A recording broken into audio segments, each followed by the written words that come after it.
Hello and once again welcome to our YouTube channel जिसका नाम है Bihar board English medium class 10th। और अभी आप इस पहली दफ़ा आए हमारे चैनल पर तो चैनल को सब्सक्राइब कर ले, बेल आइकन को प्रेस कर ले, टेलीग्राम पे जरूर ज्वाइन हो जाए। फ्री ऑफ कॉस्ट PDF के लिए लिंक आपको डिस्क्रिप्शन में मिलेगा। और आज हम लोग कराने वाले हैं सब्जेक्टिव क्वेश्चन इकोनॉमिक्स का। Okay, history of economic and it development chapter का आज हम लोग टोटल सब्जेक्टिव करेंगे जितने बन सकती हैं। तो 20 क्वेश्चंस बनी है फ़िलहाल तो, और ये बहुत VVI है, बहुत रिपीटेड है, हर साल पूछे गए हैं।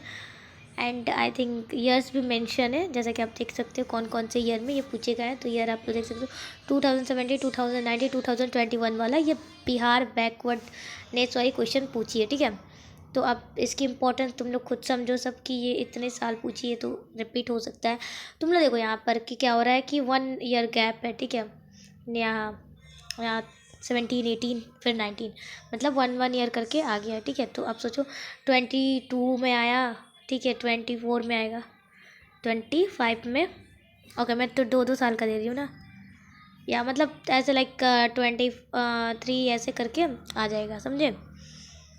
तो PYQs करना, कौन कौन से ईयर में किस टाइप्स के क्वेश्चन पूछे गए हैं, इन सारे क्वेश्चन को देखना बहुत ज़्यादा इंपॉर्टेंट है। मेंशन किया गया है, या इसको भी आप लोग देख सकते हो, क्वेश्चन पेपर है तभी भी।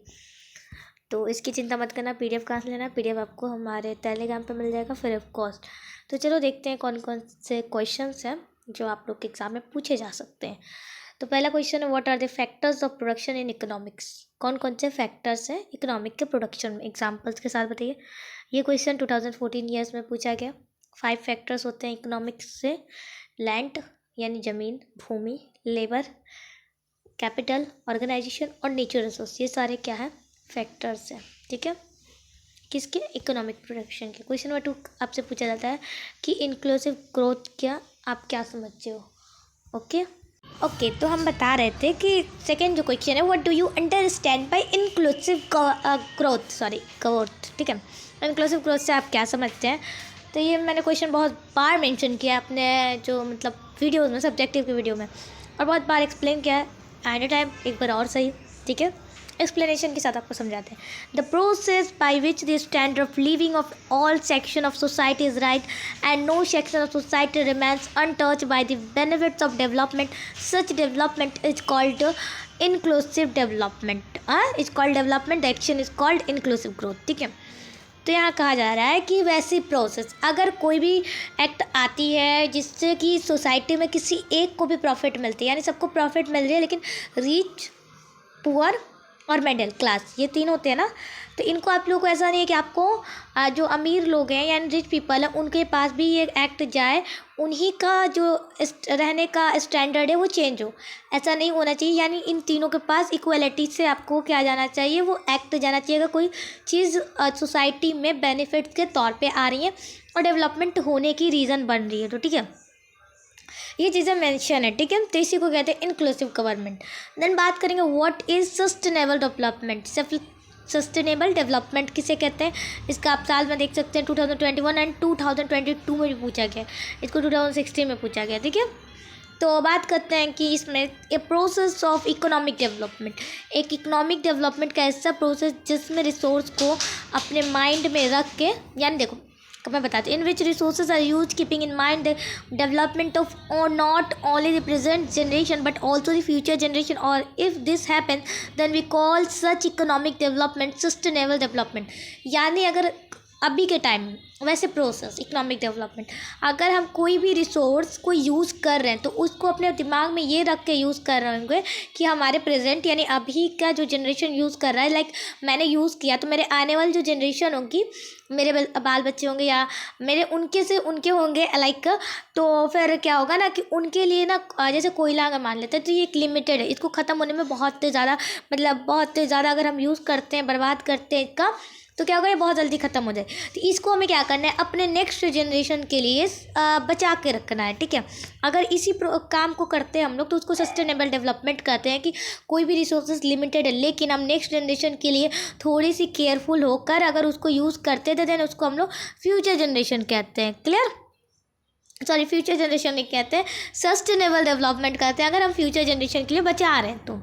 इतनी चीज़ें क्लियर होंगी। ठीक है, अब बात करते हैं कि why is sustainable development necessary, मतलब ये ज़रूरी ही क्यों है। अब मैंने ऊपर ही बताया था क्यों ज़रूरी है। तो देखो, sustainable development is necessary because all the nature resources like forest, petrol, कोयला, नेचुरल गैस एटसेट्रा, ये क्या है, एक लिमिटेड क्वांटिटी में अवेलेबल है, जिसको ख़त्म होने में आने वाली टाइम में ये क्या हो सकती हैं, ख़त्म हो सकती हैं, ठीक है ना। If we do not use them judiciously, यानी हम लोग अच्छे से केयरफुल होकर यूज़ नहीं करेंगे, ये बहुत जल्दी ही एक्सहस्ट हो जाएंगे, यानी ख़त्म हो जाएंगे, और ये हमारे आने वाले जनरेशन के लिए बचेगा भी नहीं, ठीक है।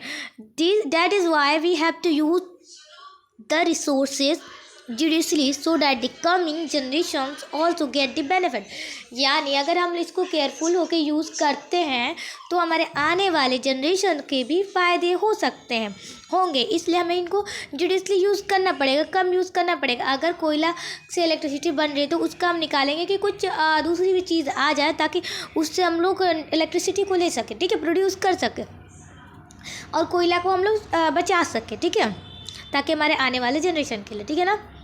ये 2025 यानी पिछले साल ही पूछा था, ये क्वेश्चन पूछा था यार, मैंने पेपर देखा था। व्हाट इज़ इकोनॉमिक, आप देखो यहाँ इकोनॉमिक के बारे में पूछा कि सीधा सा इकोनॉमिक है क्या।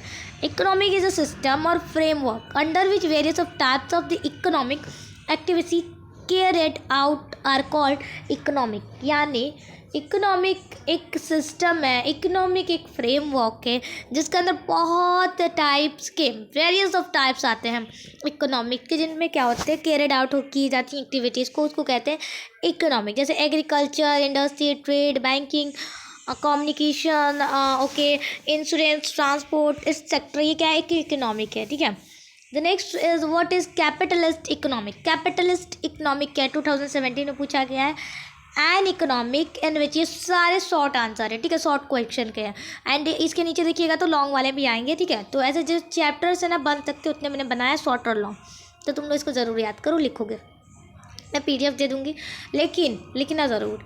Economic in which a private person has rights over the resources of production and uses them for personal benefit is called a capitalist, यानी कि एक इंसान है, एक प्राइवेट इंसान है जिसकी एक इकोनॉमी है, ठीक है, उसका खुद का अधिकार है उस रिसोर्स पे, वो जिस तरीके से चलाना चाहता है वो उस तरीके से चला सकता है उस कंपनी को, या अगर उसका खुद का है, ठीक है, उसी को कैपिटलिस्ट इकोनॉमिक कहते हैं अपने पर्सनल बेनिफिट के लिए। What is called a socialist economic. Socialist economic क्या है, ठीक है, an economic in which the country, यानी एक ऐसी इकोनॉमिक जो कंट्री के गवर्नमेंट होती है उसे कंट्रोल की जाती है एक पूरे रिसोर्स के प्रोडक्शन तक, और इसका यूज़ हम लोग सोशल वेलफेयर के लिए भी यूज़ करते हैं, उसी को कहते हैं socialist economic. What is mixed economic, जो हमारे इंडिया में तो मिक्स्ड इकोनॉमिक क्या होती है, तो an economic in which private individuals भी हो और प्रोड्यूसर, यानी दोनों हैव कंट्रोल, यानी दोनों का इस पर कंट्रोल हो, प्रोड्यूसर पर, ठीक है, दोनों का गवर्नमेंट हो,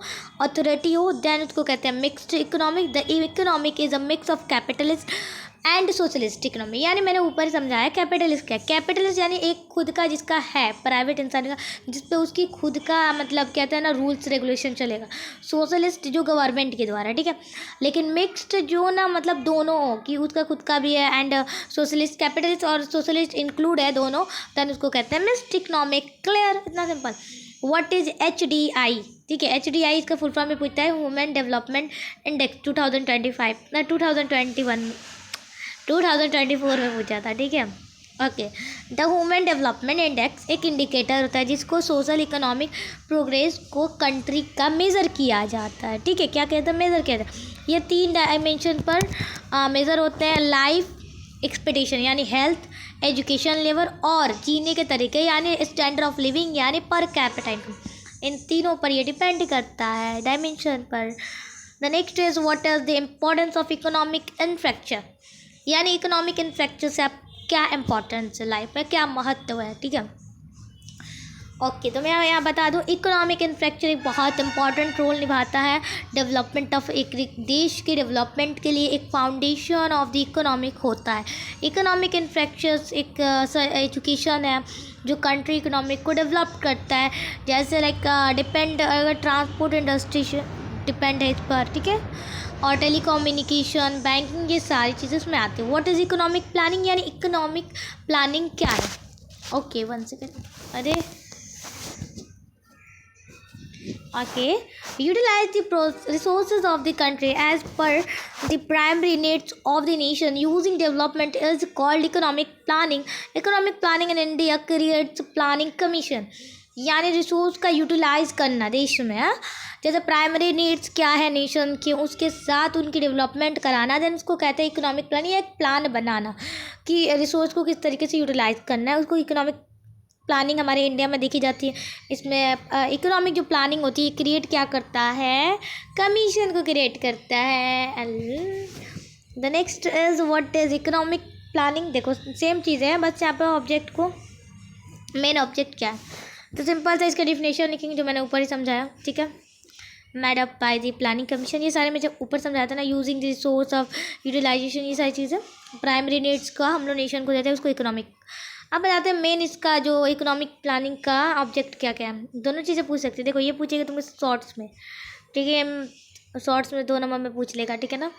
ये पूछ लेगा 4 नंबर में, क्योंकि इसमें ऑब्जेक्ट भी पूछा है, ठीक है। तो मैंने 5 ऑब्जेक्ट भी बताया। तो जो हमारे भारत में पोवर्टी जो है, गरीबी आना, ये बहुत ज़्यादा बढ़ जाता है, और एजुकेशन क्वालिटी भी बहुत कम है, मतलब बहुत ज़्यादा गिरी हुई है एजुकेशन का तो सिस्टम, आप लोग जानते ही हो। और हेल्थ फैसिलिटी भी हमारे देना चाहिए हमें, मतलब बेटर प्रोवाइड करना चाहिए। पर कैपिटा इनकम भी बढ़ना चाहिए, और जो लैंड फर्टिलिटी है उसको 100% यूज़ करना चाहिए। Then next is what do you understand by the structure of the economy. Economy के स्ट्रक्चर से आप क्या समझते हैं, कितने पार्ट्स में डिवाइड किया गया है। देखिए various types of economic activities जो है, ठीक है, हमारे इकोनॉमिक में, और इनकी इकोनॉमिक एक्टिविटीज़ को अलग अलग टाइप्स में डिवाइड किया है, ठीक है। As sectors is called the division, मतलब अगर अलग अलग सेक्टर्स को हम डिवाइड करते हैं, डिवीज़न करते हैं, उसको कहते हैं स्ट्रक्चर ऑफ द इकोनॉमिक, ठीक है। इसके 3 टाइप्स होते हैं, primary sector, secondary sector, tertiary sector. अब देखो यहाँ पर, देखो चीज़ें क्या है, ये शॉर्ट्स में भी बन सकती है। मैंने यहाँ देखो ये 2 नंबर में, अगर तुमने बस 2 नंबर का क्वेश्चन नहीं बन सकता, बता दें क्या, इतना तक लिखा तो ये 2 नंबर में, ठीक है। अगर देखना 5 नंबर में पूछा है या 4 नंबर में ये क्वेश्चन पूछा है, तुम्हें क्या करना है, थोड़ी सी चीज़ें ऐड करनी है, 2-2 लाइन की चीज़ है कि प्राइमरी सेक्टर का भी डिफिनेशन लिख देना। प्राइमरी सेक्टर एक एग्रीकल्चर सेक्टर के नाम से जानता है, इसके इंक्लूडिंग कर देते हैं तो एग्रीकल्चर, यानी एग्जांपल को लिख देना, एनिमल हस्बेंड्री, फिश फार्मिंग, यानी एग्रीकल्चर से जो भी रिलेटेड होंगे वो प्राइमरी सेक्टर में आएंगे। बस तुम्हें क्या लिखना है, primary sector is also known as agriculture sector. उसी तरीके से सेकेंडरी सेक्टर को तुम्हें लिखना है, secondary sector is known as industrial sector से, इसमें इंडस्ट्री से जो भी रिलेटेड है उनको डाल दो, उनको एग्जाम्पल में डाल दो, ठीक है। जैसे mineral business, construction, manufacturing industries, gas और इलेक्ट्रिसिटी, ये सारी चीज़ें डाल देना, ठीक है, इन सारी की इंडस्ट्रीज। अब टर्टियरी सेक्टर मतलब सर्विस सेक्टर, जो सर्विस हमें प्रोवाइड करती है, ठीक है। तो बैंकिंग वगैरह का इसमें एग्जाम्पल डाल देना, बस बन गया, तुम्हारा डिफिनीशन तैयार है तीनों का। और इसको लिख दोगे तो तुम्हें 4 नंबर मिल जाएंगे, इतना लिखोगे तो, ठीक है।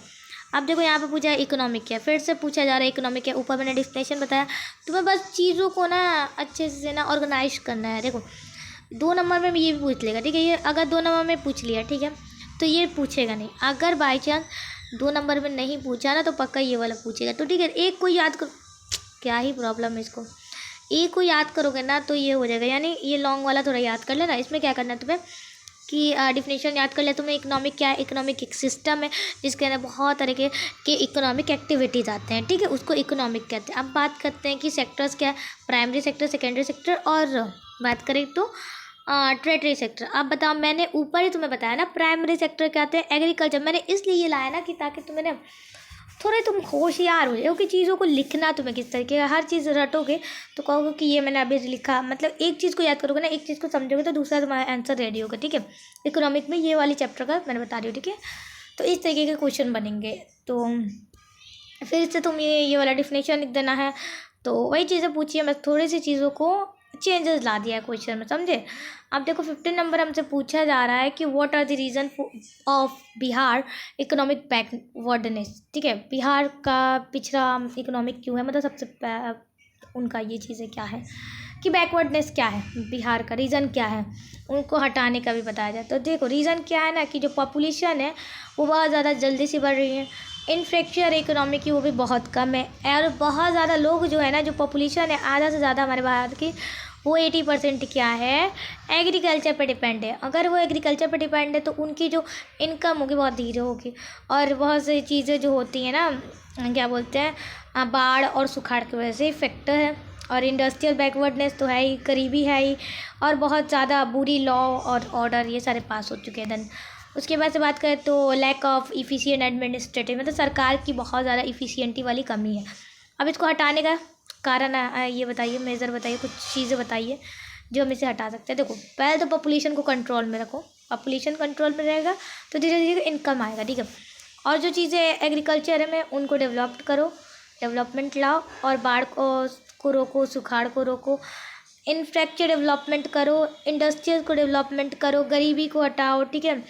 और जो पीस एंड ऑर्डर है इसको इस्टेब्लिशमेंट करो, शांति का वगैरह। और क्लीन और ऑनेस्ट, मतलब कि साफ़ सुथरे ईमानदार ऑफिसर को लाओ, ठीक है, समझ रहे हो, जो मतलब लाइक काम करता हो। Mention the main features of mixed economic, के मेन फीचर को आप लोग मेंशन करो, ये बताया जाए। तो मैंने यहाँ लिखा, देखते हैं क्या क्या लिखा है। मिक्स्ड इकोनॉमिक एक ऐसी इकोनॉमिक है किसका मिक्सचर है, तो ये कैपिटलिज्म और सोशलिज्म का मिक्स है, ठीक है। ये भी मैंने लिखे पॉइंट में, बहुत अच्छा नंबर में। अब तुम्हें क्या करना है, ब्लू पेन लेना है, तुम्हें ब्लू पेन से तुम आंसर लिख रहे हो, ठीक है। बहुत मस्त वाला आइडिया बताना, आंसर लिखो ब्लू पेन से। अभी तो मैं फ़िलहाल ब्लैक से लिखी हूँ ना, तो मैं ब्लैक वाला को थोड़ा सा करती हूँ। तुम एग्जामिनर में आंसर ब्लू से लिखना, ठीक है। और इसको अंडरलाइन करना, इतनी मोटी नहीं, थोड़ी सी पतली, 1 मिनट, लगभग होनी भी चाहिए, इतनी भी नहीं लेकिन होनी चाहिए, हाँ इतनी। इसको बहुत इंपॉर्टेंट पॉइंट है, अब मैंने कर दिया इसको अंडरलाइन। अब क्या करें, एग्जामिनर के पास सीधा से जाएगा कि मिक्स्ड इकोनॉमिक एक मिक्सचर होता है, किसका होता है, तो वो कैपिटलिज्म और सोशलिज्म का। वाह, नंबर 2 इसको भाई। वो तो मतलब ऐसे करेक्ट करेगा, आँख मूंद के नंबर दे के चला जाएगा, वो रेड पेन से साइड करेगा, तो ठीक है, ऐसे करेगा, ठीक है। कुछ चीज़ें हो जाती है लाइफ में ऐसे, ठीक है। फिर दूसरा पढ़ेगा तो तुम क्या करना, दूसरे पे भी पहले तुम पूरा ही कर। अंडर दिस इकोनॉमिक एक पब्लिक और प्राइवेट सेक्टर इंडस्ट्रीज होती हैं, तो तुमको क्या करना है, आराम से थोड़ा सा इसको, स्क्रीनशॉट हो गया, ओके वेट अ मिनट। इसको तुमको पब्लिक और प्राइवेट सीधे से करना, अच्छे से लगेगा। सेक्टर आते हैं इसके अंदर, ठीक है। अब देन बात करते हैं, एक मिक्स इकोनॉमिक में एक पर्सन है जो अपने प्रोफेशन और बिजनेस को अपने अकॉर्डिंग, अपने इंटरेस्ट के अकॉर्डिंग चुन सकता है, चूज़ कर सकता है, ठीक है। इंटरेस्ट, बस इतना ही अंडरलाइन करना। ये प्राइवेट प्रॉपर्टी को पहचान में आता है, और इसमें कैपिटलिज्म अलाउ करता है फ्रीडम टू सेटअप इंडस्ट्रीज, बस इतना तुमने कर दिया। अब एग्जामिनर का आया नंबर देने के टाइम, उसने पढ़ा, अच्छा बच्चे ने, मतलब ज़्यादा भी अंडरलाइन नहीं करना, बहुत अच्छे तरीके, अगर नहीं कर तो भी मतलब पॉइंट वाइज लिखे ना तो बहुत अच्छा। ये भी नंबर दिया, ये भी नंबर दिया, वाह वाह, बच्चे ने क्या लिखा, दिल खुश। 5 नंबर तो इसको इस तरीके से वो 5 नंबर देगा। फिर बचे गए, मैम मैंने नंबर कट कर, नहीं करेगा नंबर, तुम बहुत अच्छे से लिख के थे, वाह इतना भी लिखोगे ना तो बहुत है। इस तरीके से लिखना, बस साफ़ सुथरे लिखना, ठीक है, अलग अलग लिखना। ऐसे भी ऐसे डॉक्टर वाली राइटिंग तुम्हें लिख के नहीं आने की, ऐसे ऐसे ऐसी वाली, मतलब समझ में आए तुमको मार दे, ठीक है। तो प्लानिंग कमीशन क्या है उसके बारे में पढ़ते हैं। प्लानिंग कमीशन का फॉर्म था 15 मार्च 1915 को, जिसका मैक्स बनाया गया था इकोनॉमिक डेवलपमेंट का, जिसमें 5 साल लगता है, ठीक है। एक्स ऑफिसर जो थे चेयरमैन, वो कौन थे, तो प्राइम मिनिस्टर होते हैं कंट्री के, देश के, जो सारे वर्क प्लानिंग कमीशन के अंडर में किए जाते हैं, डिप्टी चेयरमैन के, जिनके assistant by the 8 member assistant करते हैं। What is national development council, क्या है नेशनल डेवलपमेंट, NDI का, सी का है। तो क्या ये नेशनल डेवलपमेंट काउंसिल बना था 6 अगस्त 1952 को। इसका क्रिएट किया जाता है इन्वायरमेंट ऑफ कोऑर्डिनेशन और कोऑपरेशन के बीच में, जो स्टेट और गवर्नमेंट और प्लानिंग कमीशन के बीच में चीज़ें होती हैं, ठीक है। जो मेंबर्स होते हैं नेशनल डेवलपमेंट काउंसिल के, उसके चीफ मिनिस्टर होते हैं सारे स्टेट्स के। What is core banking system, क्या है, एक पर्सन जब एक ट्रांजेक्शन करता है मनी से एक दूसरी से दूसरी जगह थ्रू एक बैंक के थ्रू, कोई भी डिले की विदाउट, कोई मतलब डिले वगैरह नहीं है, उस सिस्टम को कोर बैंकिंग सिस्टम कहते हैं। ATM क्या है, ये पूछता है ऑब्जेक्टिव मेमोरी, ATM का फुल फॉर्म, तो ऑटोमेटिक टेलर मशीन, ठीक है। ऑटोमेटिक ATM एक इलेक्ट्रॉनिक मशीन है जिसका फुल नेम है ऑटोमेटेड टेलर मशीन यानी ATM। इसके थ्रू क्या होता है, जो कस्टमर है अपने पैसे को डिपॉजिट करा सकता है 24 आवर्स एक दिन में। ये भी पूछा जाता है कि ATM मशीन में से पैसे कितने घंटे में निकाल सकते हैं एक दिन में, तो 24 घंटे का 24 घंटे चलता है।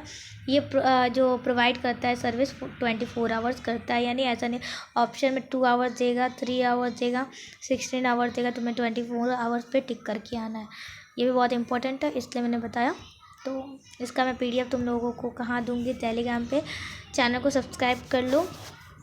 आज के लिए इतना ही, मिलता है नेक्स्ट वीडियो में। तब तक के लिए पढ़ाई पर ध्यान दीजिए और अच्छे से पढ़िए। चैनल को ज़्यादा से ज़्यादा शेयर करें इंग्लिश मीडियम वाले के साथ। ओके।